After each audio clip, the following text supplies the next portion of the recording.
Are you ready to create a life you crave? Let's spin that doom loop of negativity into an upward success cycle and start living lucky. Good morning. I'm Jana. I'm Jason. And we are living lucky. That's right. We were talking about Jimmy Buffett. If you follow us on social media, we went live. I've been mourning all week because I'm a parrot head. And I love buffets. Wrong kind of Buffett. Little Miss Muffet sat on her buffet. No, that was her tuffet. It sure was. Eating her curds and whey. Eating her cheeseburger in paradise. It always comes back to cheeseburgers in paradise for Jason. As we were saying during our live, if you do follow us, I have been a Jimmy Buffett fan for I don't know how long. I absolutely love his mix of, it's almost like country western and Beach. Caribbean. Yeah.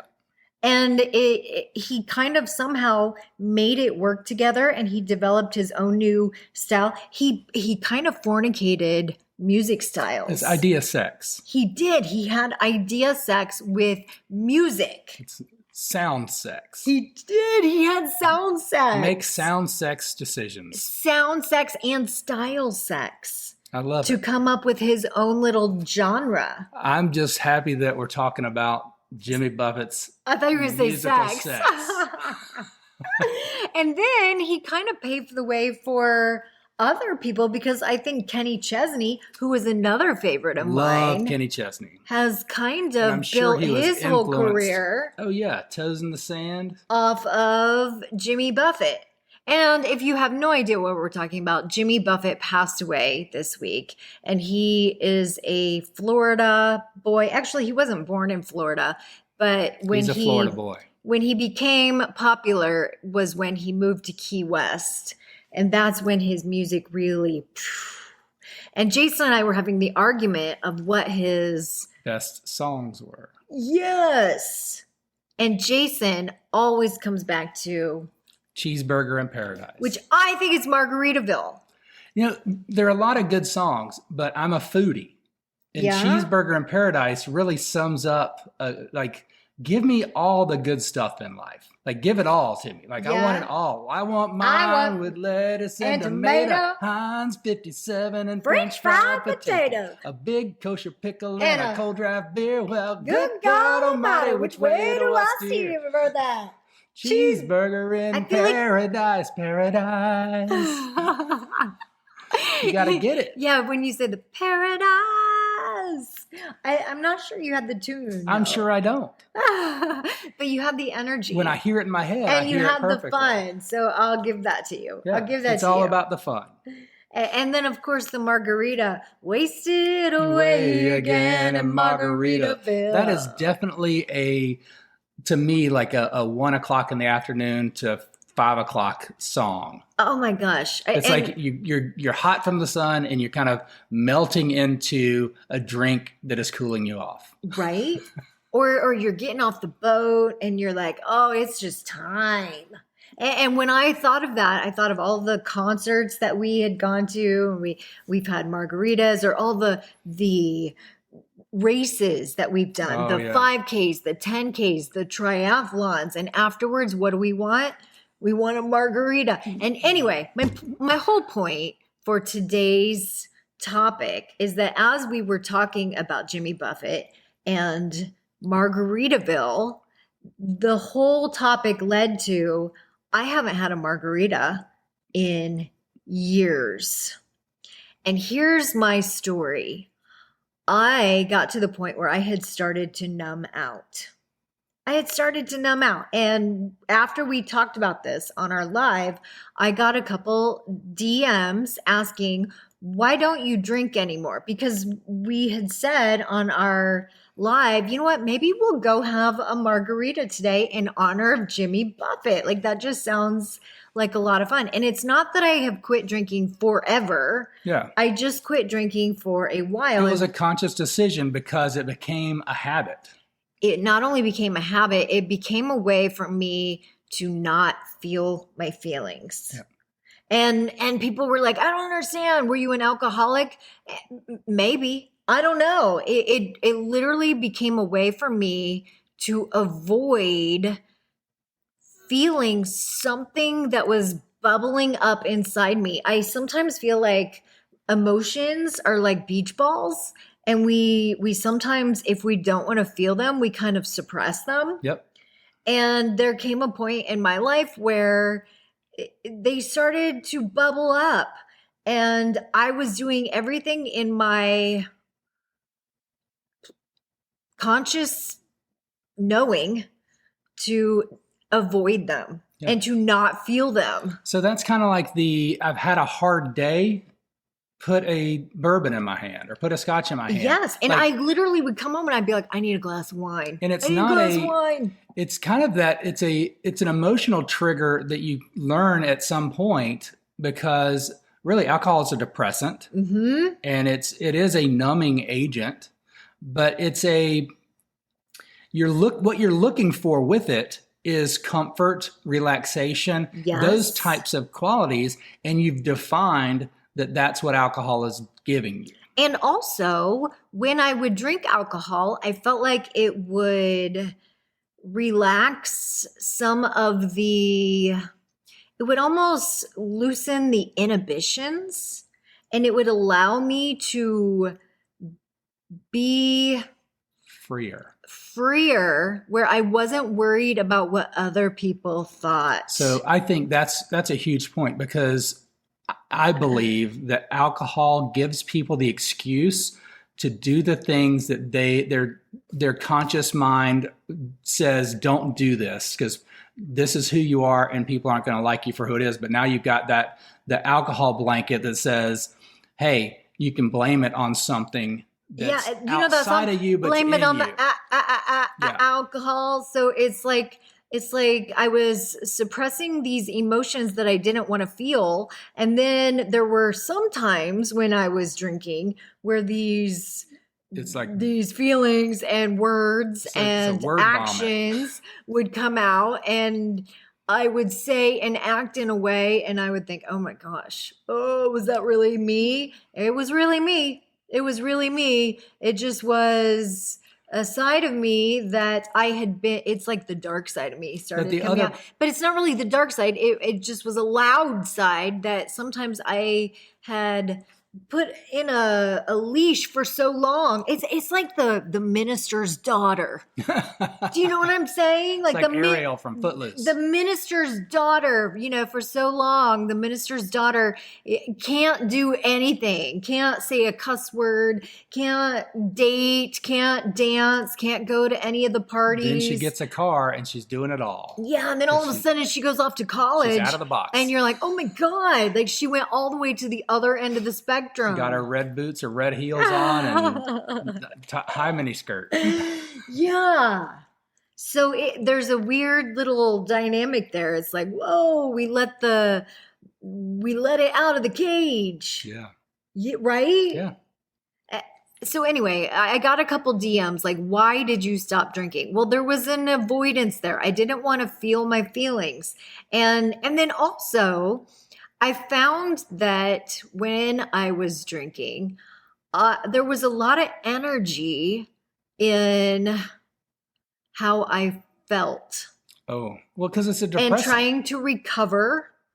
And I didn't like how I felt the next morning. So there's a lot of time trying to feel good. You don't absorb nutrients. You don't sleep as well. You're dehydrated. You're dehydrated. Like it's a downward spiral that we don't even realize is happening. This is a lot of, we're focused kind of on the drinking, and we can stay there, but we have a lot of little tiny nuances in the things that we put in our body or the things that we do to our body that put us in those situations, like certain foods that we eat that we're trying to fill a comfort void, or we're trying to fill a love void. And we just stuff our face with ice cream or carbs or whatever it is. And there is energy that gets put into the recovery phase of that. And your stomach, all the blood has to go to your stomach if you eat a lot. Well, putting alcohol in your system is a poison. and everything in moderation. I'm not saying absolutely no alcohol, because I still drink. It's once every quarter probably. So there's energy physically in how it makes us feel. We don't sleep well. We don't digest nutrients. We make bad decisions. Don't think well. Yep. We don't think well.